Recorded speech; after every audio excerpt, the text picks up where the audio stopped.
নমস্কার বন্ধুরা, আকাশের রান্নাঘরে আপনাদের সবাইকে স্বাগত। দেখুন আজকে আমি বেলে মাছ নিয়েছি, বেলে মাছের ঝাল করে দেখাবো। আপনারা পুরো ভিডিওটা দেখতে থাকুন। এখানে আমি কড়াইতে তেল দিয়ে দিয়েছি, তেলটা ভালো করে গরম হয়ে গেছে। এবার মাছগুলোকে ভেজে নেব।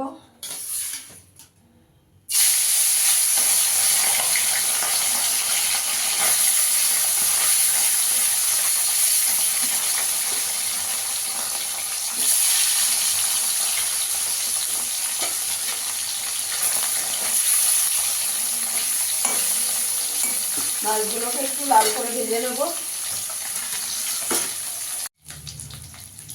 দেখুন আমার মাছগুলো ভাজা হয়ে গেছে, তুলে নেব।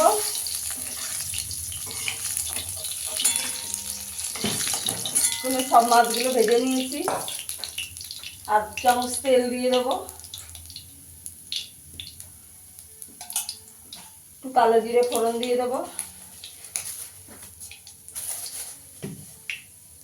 এখানে আমি রসুন আর কাঁচা লঙ্কা আদা নিয়েছি, বেটে নেবো।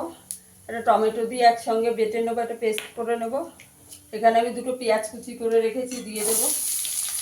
পেঁয়াজটাকে একটু লাল করে ভেজে নেবো। পেঁয়াজটাকে একটু লাল করে ভেজে নিতে হবে। দেখুন আমার পেঁয়াজটা একটু লাল করে ভেজে নিয়েছি, এই যে। এবার আদা, রসুন, টমেটো, কাঁচা লঙ্কা বাটাটা দিয়ে দেবো।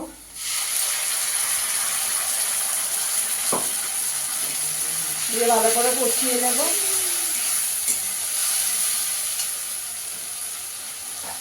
পরিমাণ মতো নুন দিয়ে দেবো।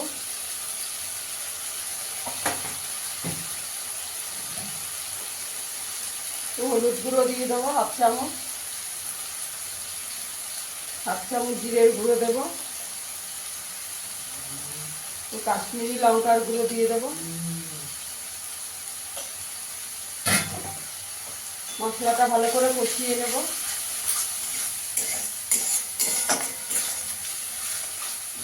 মশলাটা ভালো করে কষিয়ে নিতে হবে।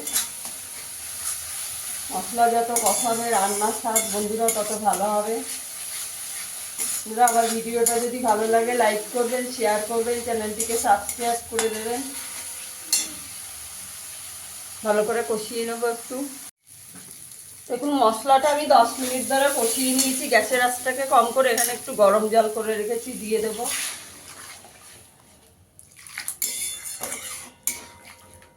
বেশি ঝোল দেবো না, মাখা মাখা হবে এটা। 5 মিনিট একটু ফুটিয়ে নেব। ঝোলটা ভালো করে ফুটে গেছে। এবার ভেজে রাখা মাছগুলো দিয়ে দেবো।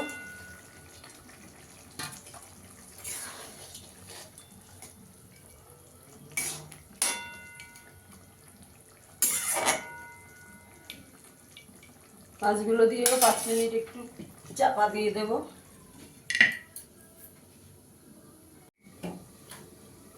দেখুন আমার বেলে মাছের ঝালটা হয়ে গেছে। একটু ধনেপাতা দিয়ে দেবো।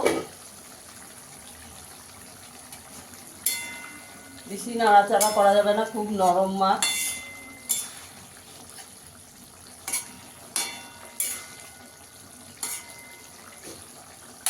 গ্যাসের আঁচটা বন্ধ করে 5 মিনিট চাপা দিয়ে রাখবো। দেখুন বন্ধুরা আমার বেলে মাছের ঝালটা হয়ে গেছে। ফিরে আসবো আবার নতুন কোনো ভিডিও নিয়ে। সবাই ভালো থাকবেন, সুস্থ থাকবেন। ধন্যবাদ।